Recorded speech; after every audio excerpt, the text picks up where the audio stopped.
All right, well, welcome everybody. This is the last Teen Tales of the season. So our theme this year was Canada's 150th. And just a note that we do record these sessions for the community record. We want to thank our Teen Tale bakers for the season. They've outdone themselves again and with their delicious home-baked creations, and we're grateful for their support of the program. Some of our bakers have been baking for us for a decade. Our bakers this year were Carmen, May Catacatan, Fran Cuthbert, Flo Billenduke, Katie Doran, Betty Mercer, Roland Midgley, Anna McNye of Anna's Cake Kitchen, Alice Luciano, Sarah Dawes, and Connie Sobchuk. We also had several local presenters this year who took time out of their busy lives during the summer to prepare some presentations. So thank you to Lois Joseph, Georgina Nelson, Roxy Kearney, Johnny Jones, and Eric Anderson. And today's Brenda Mcleod. We really appreciate the local input and the time that it takes to put one of these presentations together. Just to recap some of the ground we covered this year through Canada's 150 Themed Teen Tales program. In July, we explored life in rural Canada and in Pemberton in 1957 through the lens of Alan King, who's a famed Canadian documentary filmmaker. He produced a video in '57 called Pemberton Valley. Following that tale, Georgina Nelson and Lois Joseph told us the story of building Mount Currie schools. This has become an international story about saving Indigenous culture and language. Georgina also wanted to thank all of the people who were on that parent advisory committee in the early days who helped get the first school built in 1985. They were John and Mary Williams, Jane Rose Gabriel, Joe and Rosie Joseph, Bridget Haskell, Rose Andrew, Edith Narcissus, Albert Nelson, Mount Currie Band Council, Belinda Frank, and Margarita James. Roxy Kearney of the Pemberton Farmers Institute joined us the next week to explore the history of the seed potato industry, which was initiated by Agriculture Canada and farmers who formed the local Farmers Institute back in the late 1920s.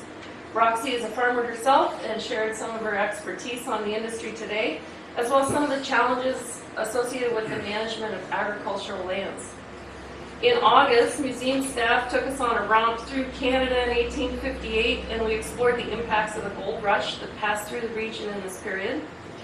Then Johnny Jones of the Lillooet Lands and Resources Department took us on a virtual tour of Lillooet traditional territory and explained how the people and the land are one.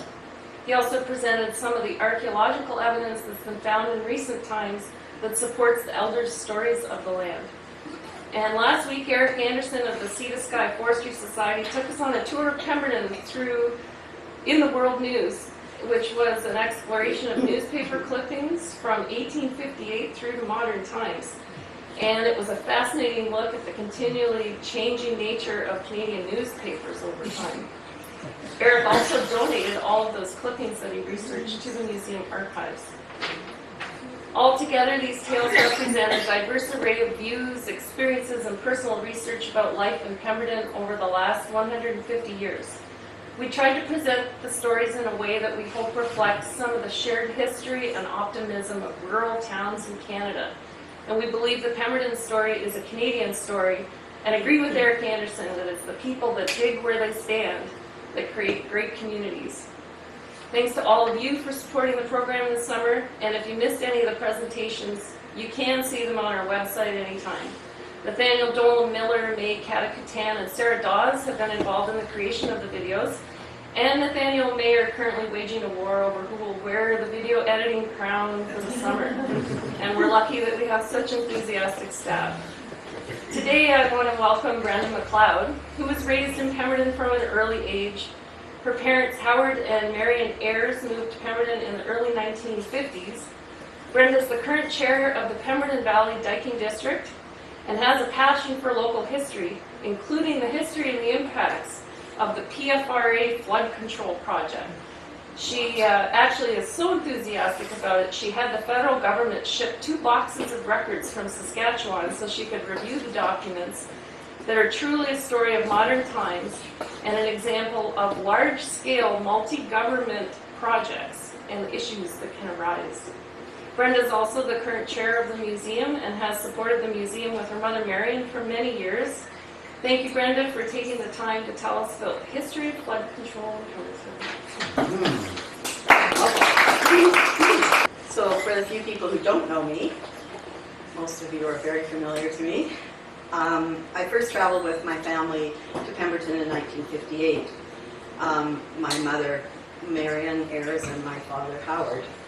And we later moved permanently to our homestead in 1962, which was the south side of Clover Road, against the mountain, in the darkness of the mountain.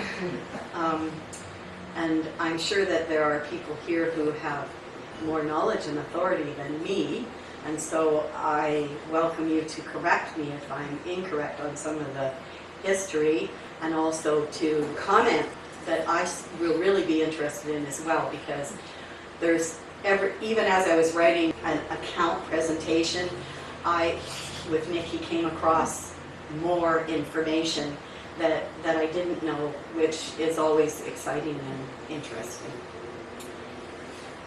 So, monitoring the local rivers, of course, and forewarning high water and flooding soon became routine for our family living in the Pemberton Valley. We were always checking the river. As the title of today's presentation notes, a few rivers run through us. Well, in fact, they do.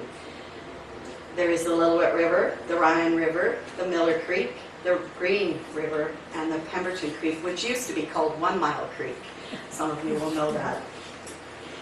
To start our presentation today, I would like to take you back to a life for families living in the Pemberton Valley before diking and ditching remedial work began. Close your eyes. Imagine life in 1940 on a farm in the upper valley of Pemberton. It's late fall, and everyone, including children, are harvesting acres of turnips, potatoes, and other garden crops. The harvest of potatoes, turnips, and other vegetables is being wheeled into barns and root cellars to be stored for shipment to market on the Pacific Great Eastern Railway, or stored for the winter as sustenance for your family. Harvesting has not been completed in some of the fields. The rains start and the water rises in the Lillooet River. Fearing the worst, everyone goes into action, and animals are moved to high ground, and preparations are made to try to weather the storm. During the day, all you can see are the low-lying dark clouds. Looking out into the muddy fields, you may see farm outbuildings. If you're lucky, you may see your neighbor's house, reassuring you that you are not alone. There are no telephones. The only sounds you hear permeate from the angry river as its raging torrent hurls logs and rocks on a path between its banks. The rain continues to fall. Regular walks to the river to check levels reveal the water is steadily rising and in places starting to overtop the river embankment. Everyone is anxious, including the animals, and actions are taken to prepare for the darkness of night, not knowing what it will bring. Gates are opened and animals are let go to find higher ground. Provisions and valuables are carried into the upper floor of the house in preparation for the worst. As darkness falls, a walk outside reveals river water flowing close to the house. It's a different color, you can tell. Not deep enough yet to make walking difficult, so with caution, a check of the immediate area reveals a lone calf separated from its mother. Goodness knows where its mother has gone, and if the calf goes wandering to look for its mother, it will surely drown in the rising waters. A makeshift platform is pulled together inside the porch of the house, raising the calf up and hopefully keeping it safe. The night is long and dark, and everyone is tense with worry. No sleep tonight. Regular checks outside the house reveal steadily rising river water, now starting to flow into the house. Hopefully, the flow of water does not gain enough force to destroy the house. By morning, there is a foot of water inside the house, and it continues to rain. Then, as quickly as the rain starts, it stops. The water starts to recede, and the family views and assesses the devastation. Everything is covered in a thick layer of silt. Some of the harvest has weathered the flood, and some is covered in silt. Fences are destroyed. Harvesting equipment is turned upside down. Some equipment is missing, carried away by the force of the flood waters. Looking out over the fields, you can see silt and log debris strewn everywhere. Looking down the valley, a farmer's barn has collapsed, and a house in the path of the fast-flowing, diverted floodwaters is leaning and certainly to collapse. Imagine, some families lost everything and were forced to leave the Pemberton Valley. Others, more fortunate, managed to salvage what was left and rebuild, pledging to work towards a solution to protect their farms from further flooding. It's important to note that flooding happened in the Pemberton Valley for many years prior to the 1940 flood. Families living in the valley during the early 1900s naturally looked for land that was safe from the river. The bulk of these families settled in what is known as the Upper Pemberton, so the Upper Valley, about 10 miles north of the village of Pemberton. Flooding continued to become progressively worse as more and more silt built up in the river and flowed onto the land. Log jams also formed, creating slowdowns in the currents. Cribbings were made of wood, and numerous other attempts were made to control the flooding situation using the limited local manpower and equipment available. Imagine there was not a lot of equipment in the valley at that time. There seemed to be a lot of professional interest in the drainage and reclamation of the Pemberton Valley in the early 1900s, possibly due to its close proximity to Vancouver and its reputation as a fertile farm area. In 1913, Cleveland and Cameron, civil and hydraulic engineers, completed an extensive and complete survey of the Pemberton Valley from Lillooet Lake to the point between Miller and Ryan Creeks, much of which was used as a foundation for the movement toward the eventual diking of the Pemberton Valley and the lowering of the Lillooet Lake, outlined in the Burnett and McGugan Pemberton Valley Reclamation Report of August 10, 1945. I've also just recently learned some interesting information about Lillooet and Tenace Lakes during the early gold rush days in the 1850s. Someone might correct me here, that Tenace Lake was also known as Little Lillooet Lake, and Tenace is, it says to me, is a Chinook jargon meaning little. Was it also a Lillooet word for anybody know? No. Would be interesting to find out if it was the Lillooet who, named it Little in Tenace. And there's various spellings. Some people spell it with one S, two S's, and an E on the end. The two lakes were connected by a small river, so there was the Lillooet, and then there was a small space, and then there was the Tenace Lake.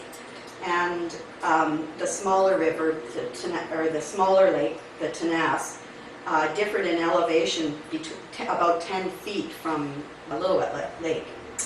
The Royal Engineers, they dammed the southern end of the Tenace Lake to bring the two lakes to a similar level so that steamers could travel year-round from Harrison all the way up to the head of the Lillooet Lake.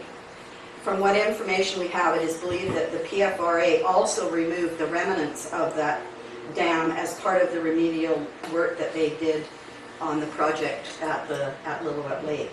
And I wasn't aware of that until just today. The first group to form a local Pemberton Valley committee to work toward a solution to protect farmland from flooding consisted of R.H.E. Taylor, who most of us know as Bob Taylor, Ernie Cooper, Joe Tellifer, and Harold Wyatt Purdon. They formed the Pemberton Valley Drainage Committee after the flood of 1940. The committee was active for 6 years, lobbying government to invest in a drainage program and working in the field to improve the drainage in specific areas. And today I will be quoting a lot of R.H.E. Taylor's writings to the provincial government, or just his writings because he was a very good writer, and he also knew a lot of the facts. So I'm quoting from his writing to Davy Fulton, who was a provincial minister. A large-scale map was drawn, Miller cut made, log jams blown, and a crude profile of the lake outlet done by canoes. The Miller cut was made possible by $275 subscribed locally and plenty of local labor. The provincial government made available enough propagating powder to do the job. The Miller cut was made to take a bend out of the Lillooet River and straighten the river pathway so the water would flow with more velocity. Propagating powder, it was an explosive, were used to form the river cuts by implanting the propagating powder every few yards in ground holes along a desired straightened pathway. The holes with the explosives were linked together and the charges went off simultaneously.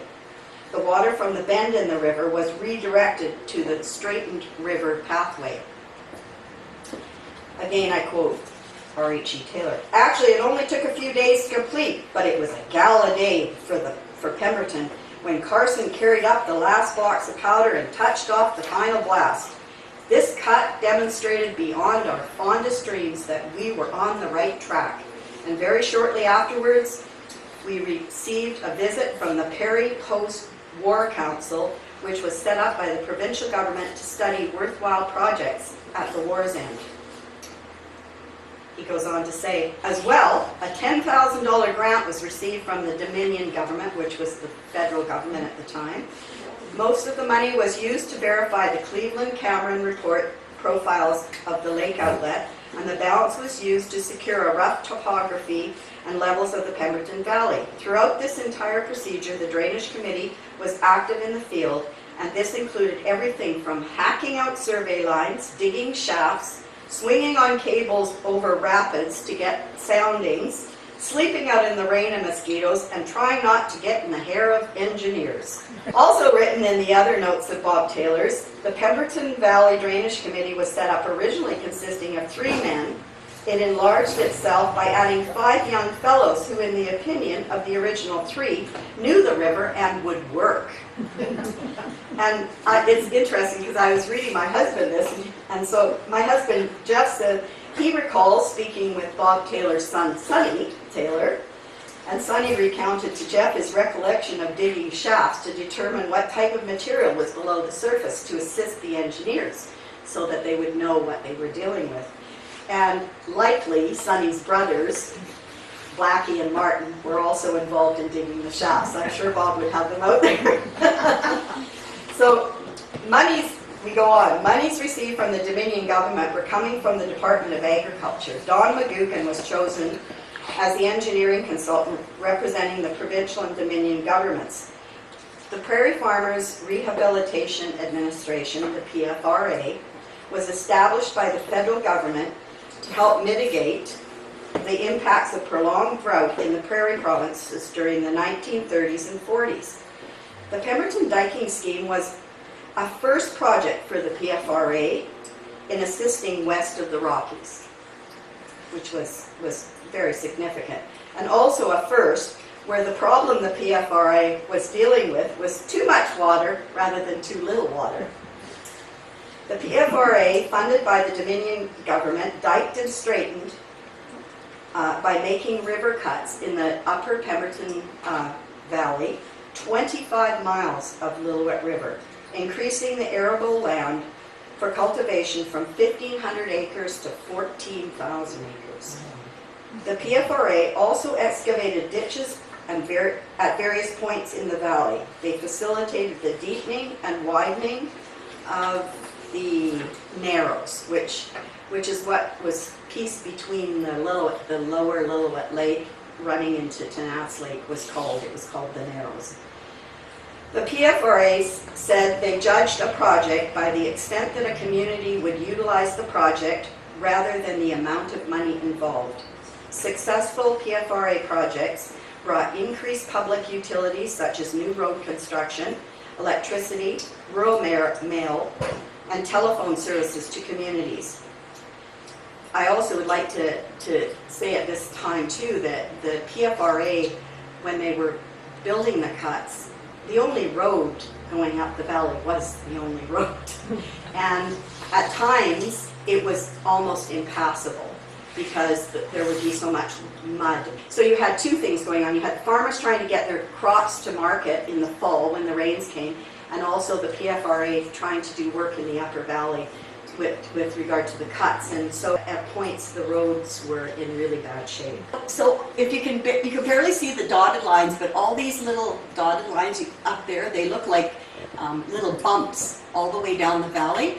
They are the where the river went, and then it was the PFRA did the propagating, blasting, and straightened it into what that black line is.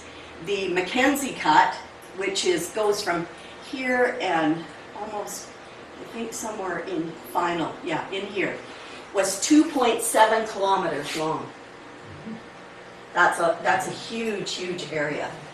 And this is what it looked like after. So straightening it it speeded it up a bit because it didn't have to go around corners, and that increased the velocity from the upper valley toward the lower valley. And so then it had to go from the lower valley through the lake and down towards the lower mainland. So the PFRA did an amazing job, and when I went through the boxes of records from Regina, Saskatchewan, they had every little diary event posted in the documentation. It was very well done. I wish I had it because I could have taken some excerpts from some of the interesting things that they told you everything, when they had a good day and when they had a bad day. The PFRA did an amazing, they were here for a few years to complete the works.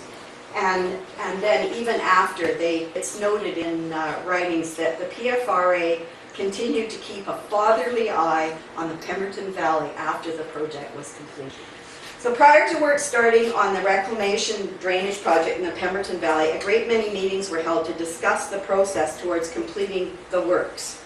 During this time, the Pemberton Valley Dyking District became incorporated under the Water Act 1939 and took over the Pemberton Valley Drainage Committee in 1947.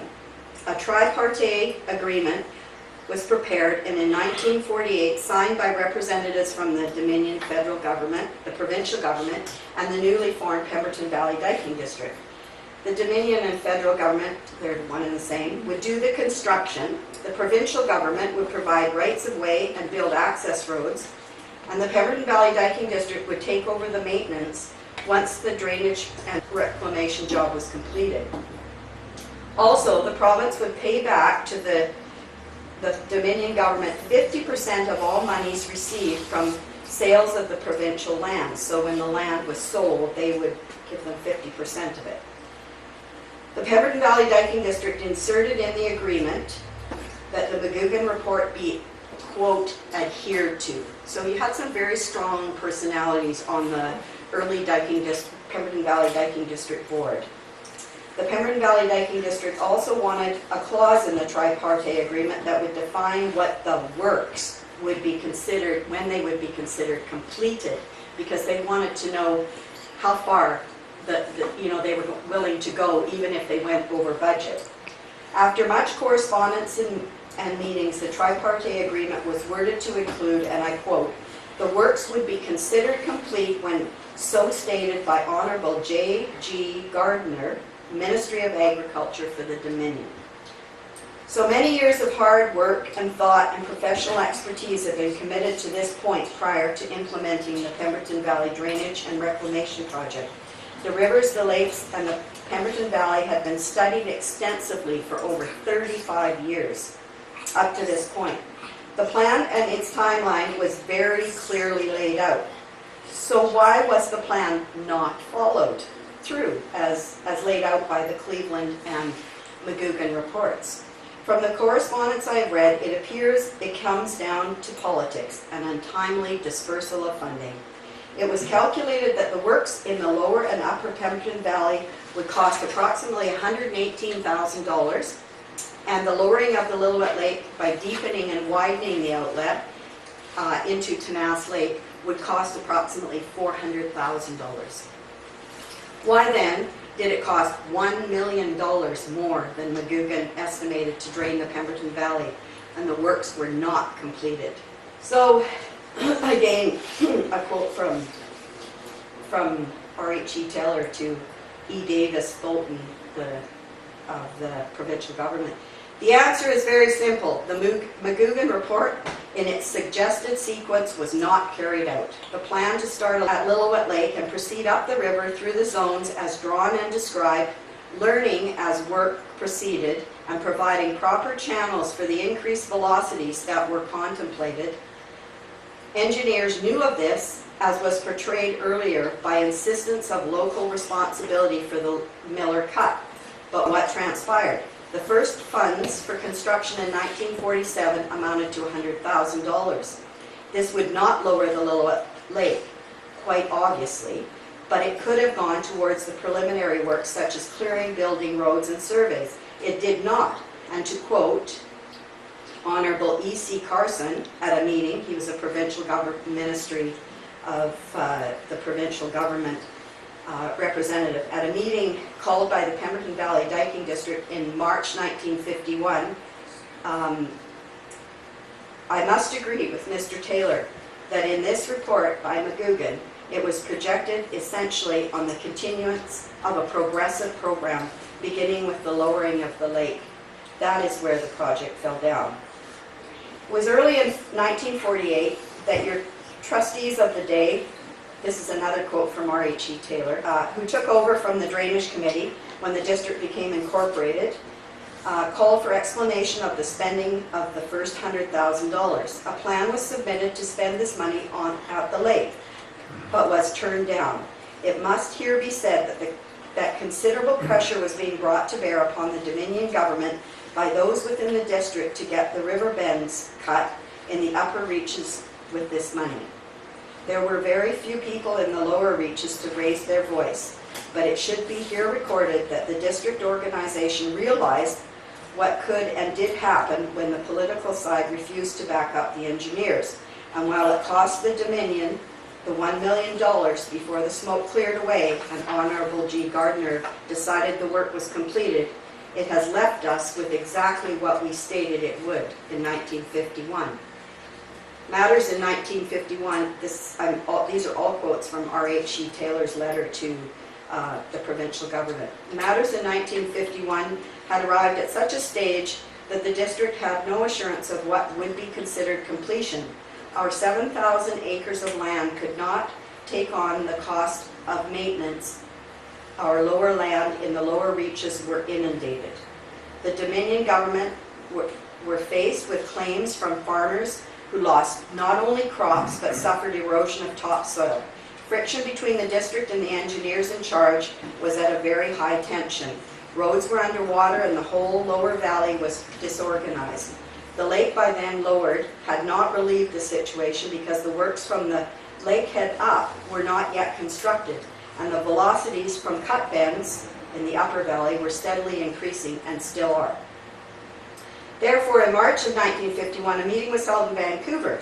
It was a long meeting, and it as well, certain emphasis be placed where it belongs. Firstly, you will note that in attendance we had everything but the Dominion government, except for the PFRA officials and engineers. It will be noted that the opening remarks, the district is pressing for this meeting, had one end alone in view, the successful completion of the project. There are many excerpts that could be taken from this meeting to substantiate what I have previously written. The meeting itself clearly portrays the natural dislike of the engineers to criticism by laymen. People who read this article will appreciate that as a district we worked under this condition for 6 years, and I think will agree that quite often the criticism, while justified, was certainly not welcome. The district had only one real point of difference with engineers, and that can be summed up in one sentence. Why did the engineers allow politics to interfere with good engineering? Somebody along the way did not take a definite stand. Why they did not can be left to the imagination. We get paid to do what we are told, and while the boss is not always right, he is still the boss. End of his quote. In 1952, the Pemberton Valley Dyking District was advised by the Dominion government that they were responsible for maintenance of the works, absolving the Dominion government from further responsibility.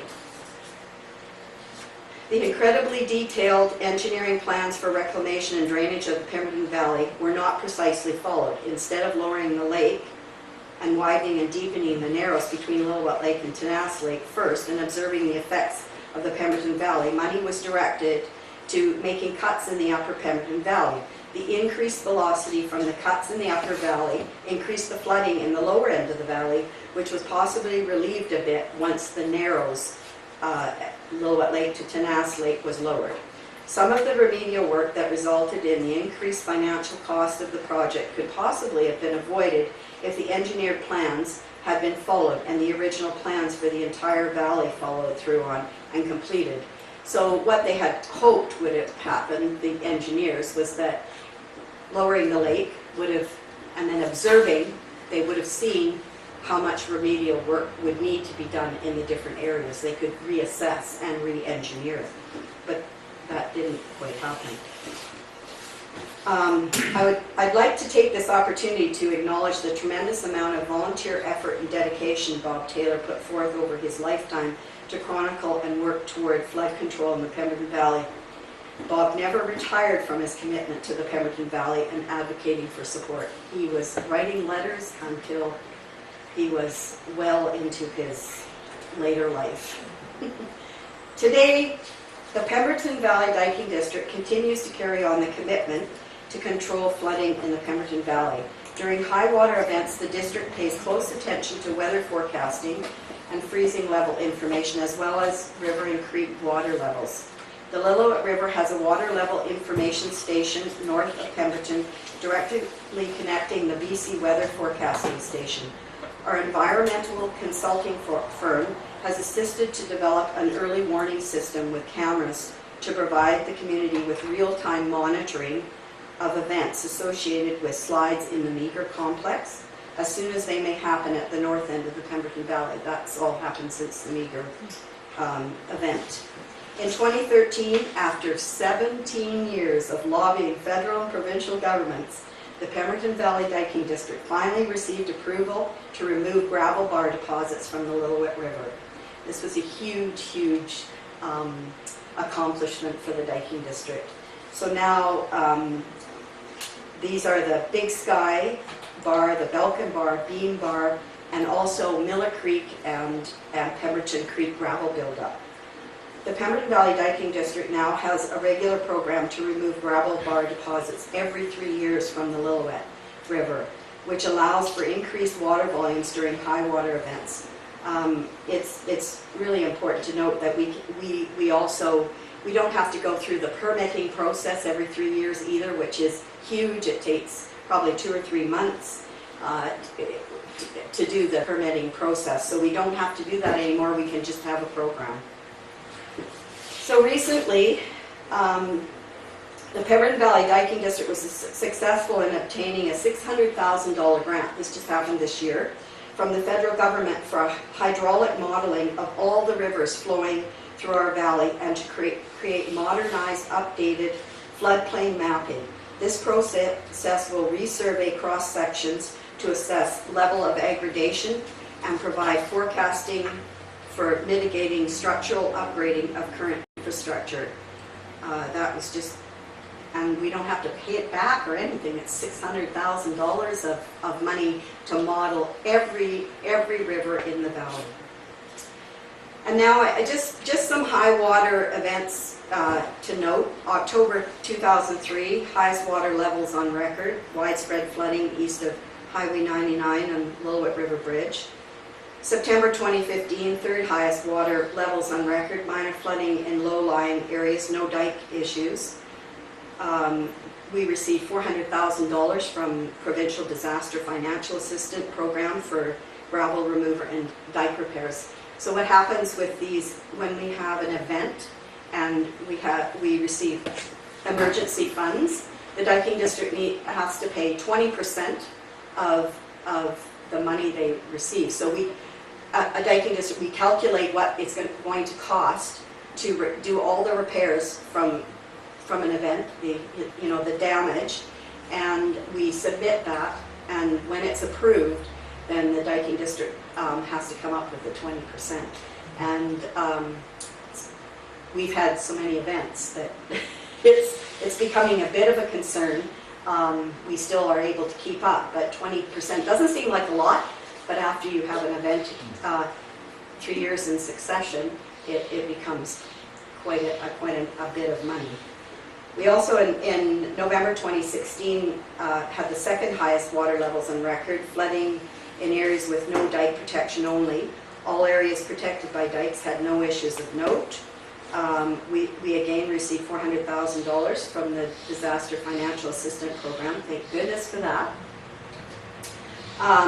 Recent projects that the Dyking District has done from 2013 on, we removed 40,000 cubic meters of sediment from the Lillooet River in 2013, constructed a berm behind the pole yard to prevent imminent flooding because it was flooding from the Birkenhead. In 2014, we re-established the main channel of the Birkenhead River behind the pole yard. This project fixed the flooding issues in Mount Currie area and created considerable spawning habitat for the sockeye salmon. This project was completed in partnership with the Pemberton Valley Dyking District, the Squamish-Lillooet Regional District, the Lilwat Nation. Funding was provided from ADNAC.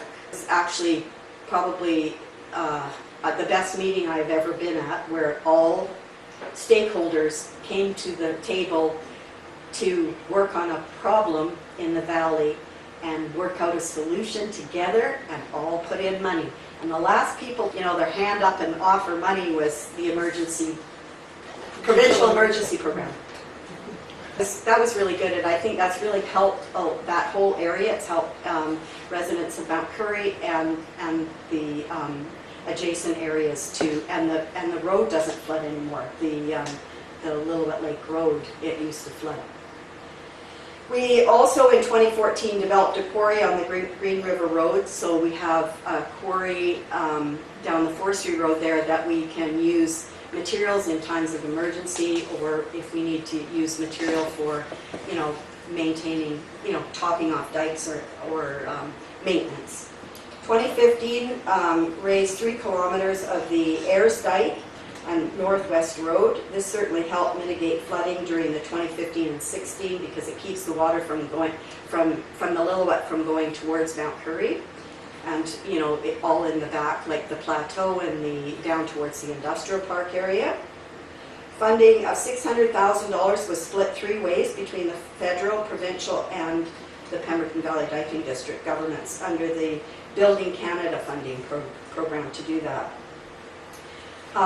We did removal of gravel from the Miller Creek in 2015, and we put 2 side channels were created in the Pemberton Creek that now serve as fish habitat and also as diversion channels when sediment removal is conducted in the Pemberton Creek.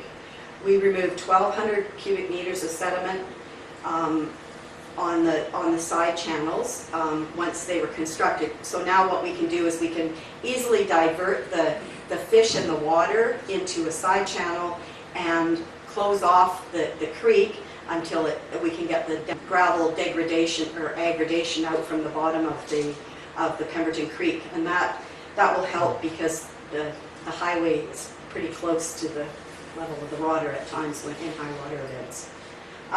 This project was 80% funded by provincial DFA program and 20% by the Dyking District.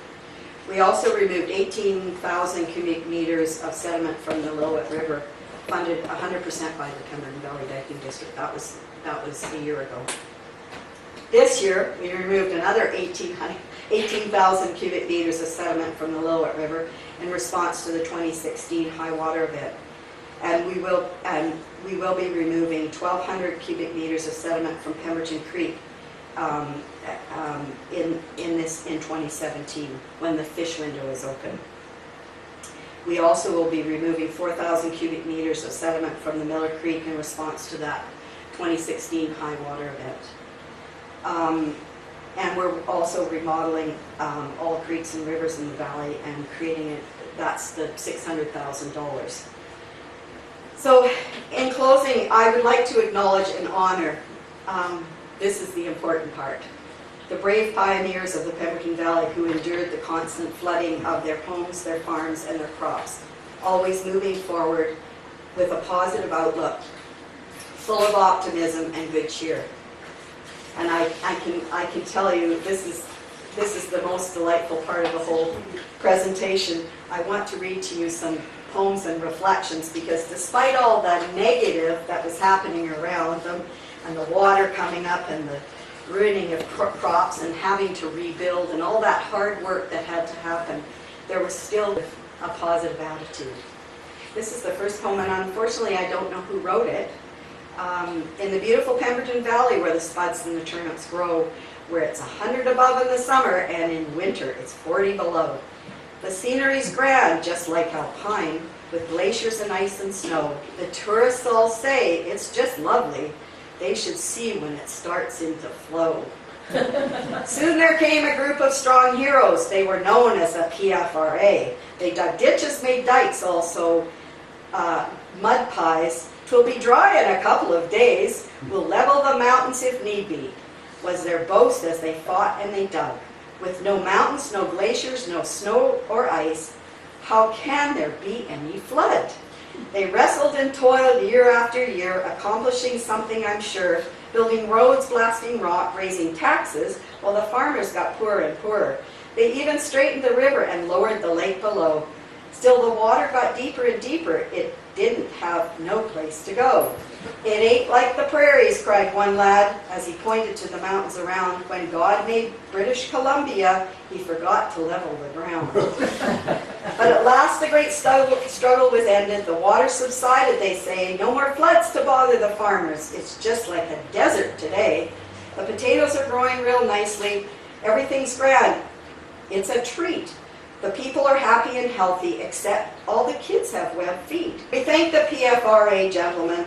The cheers are for you. It's clear you've beaten the floods forever. Well, at least till maybe next year. And this was Ode to Pemberton, dedicated to the PFRA from Frances McCullough. So you can see that there was a lot of respect for the PFRA for coming in and doing this hard work. And I think from what I read in the PFRA notes, a lot of those men were pretty incredible people. They were dedicated, and they had a lot of good spirit about them.